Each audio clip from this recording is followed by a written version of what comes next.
आज हम आए हैं नायिका कोट जो कि दिल्ली तुगलकाबाद में स्थित है। ये एक छोटा महल है जो कि एक छोटी पहाड़ी पर बना हुआ है। चलो आओ इसकी और कुछ जानकारी देते हैं।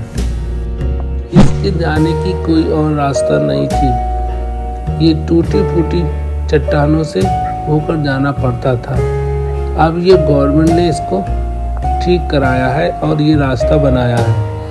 पहले यहाँ लोग आते थे, रास्ता ना होने की वजह से वो गिर जाते थे और चोट वगैरह लग जाती थी। इसीलिए लोग यहाँ पर कम आते थे। आज भी यहाँ पर बहुत कम लोग आते हैं। लोगों को मालूम नहीं है ये किला बिल्कुल सड़क किनारे है, लेकिन ये दिखता नहीं है। इसकी आप मालूमात करेंगे तो ही आपको ये नज़र आएगा। ये इसका मेन गेट है। चलो इसके अंदर चलते हैं। ये कुछ पानी के स्टोर वगैरह के लिए होगा। ये किला सुल्तान गयासुद्दीन तुगलक के पुत्र मोहम्मद बिन तुगलक ने अपने निजी रहने के लिए बनवाया था। लेकिन ये बात कुछ अलग सी लगती है। जब वहाँ पे इतना बड़ा और इतना सुरक्षित महल मौजूद था, ये सन की राजा होने की वजह बताता है। और इसने अपने लिए ये छोटा सा महल बनवाया। इसमें 3 या 2 कमरे लगते हैं इस वक्त। ये कमरों की कुछ बाउंड्री की दीवारें हैं जो अब जमीन के अंदर है। ये एक कमरा यहाँ पे होगा और ये कमरे की बाउंड्री दिखती है। चलो और आगे चलते हैं।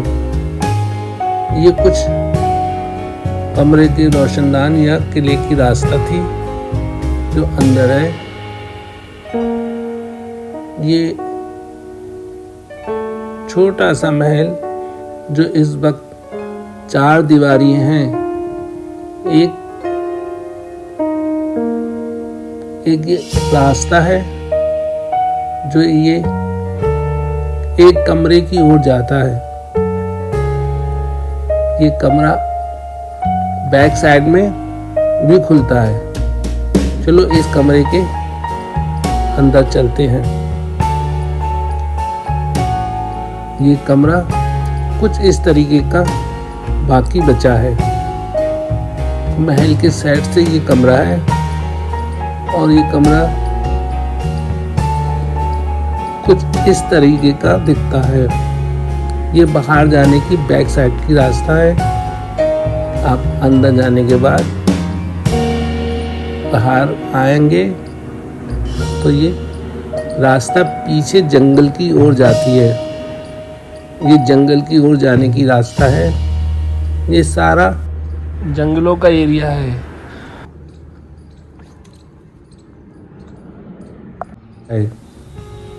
चलो इसके अंदर चलते हैं पीछे की साइड से।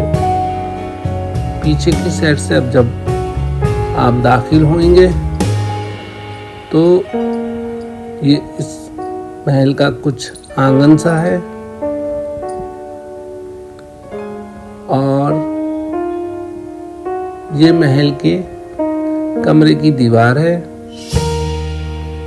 और ये कमरा है। ये कमरा कुछ इस तरीके का दिखता है। ये सारा का सारा पत्थर का बना हुआ है। इसकी छत टूट गई है। इसके ऊपर एक कोई छत होगी वो टूट गई। जब वहां आप आएंगे तो इस तरीके का कुछ आपको नजारा दिखाई देगा। सुल्तान गयासुद्दीन की मृत्यु के बाद उसका पुत्र 1325 से 1351 ईस्वी तक दिल्ली की गद्दी पर बैठा। उसने इस किले को अपने निजी रूप के इस्तेमाल में बनवाया और वहां पे ये रहता था। इसे कोई नायिका कोट भी कहता है, कोई धोबी का कोट भी कहता है। इसका इसी तरीके का इतिहास मालूम पड़ता है। सुल्तान मोहम्मद बिन तुगलक के शासन काल में सबसे अधिक विद्रोह हुए, 34 विद्रोह हुए, जिसमें से 27 विद्रोह अकेले दक्षिण भारत में ही हुए। इस किले का नाम नायका कोट क्यों पड़ा, ये स्पष्ट नहीं है, लेकिन ये किला भारतीय पुरातत्व सर्वेक्षण के तहत राष्ट्रीय स्मारकों में शामिल है। इस किले की मरम्मत 2009 में कराई गई, जो कि ये पूरी तरीके से ढह रहा था। इसको ठीक कराया 2009। कॉमनवेल्थ गेम की तैयारी के तहत इसको ठीक कराया गया। हम वहाँ पहुंचे तो हमने देखा कुछ इस तरीके के पत्थर अरबी लिखे हुए वहाँ पे ढेर सारे पड़े हुए थे। ये कहीं पे कुछ लिखा होगा इसमें, वहाँ से ये टूट गए थे।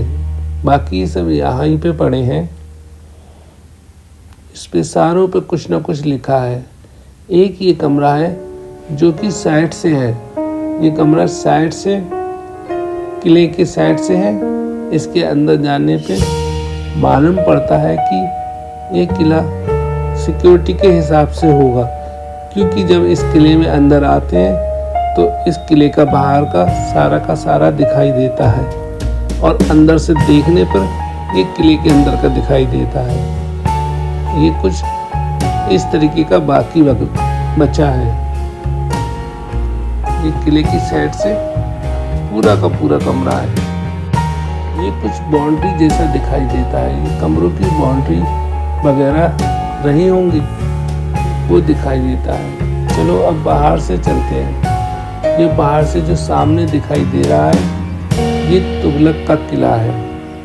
ये पूरा का पूरा किला वहाँ से साफ दिखाई देता है, और ये वहाँ के आसपास की जगह है, जो वहाँ पे पहुँचने पर आपको कुछ इस तरीके की दिखाई देगी। जय हिंद।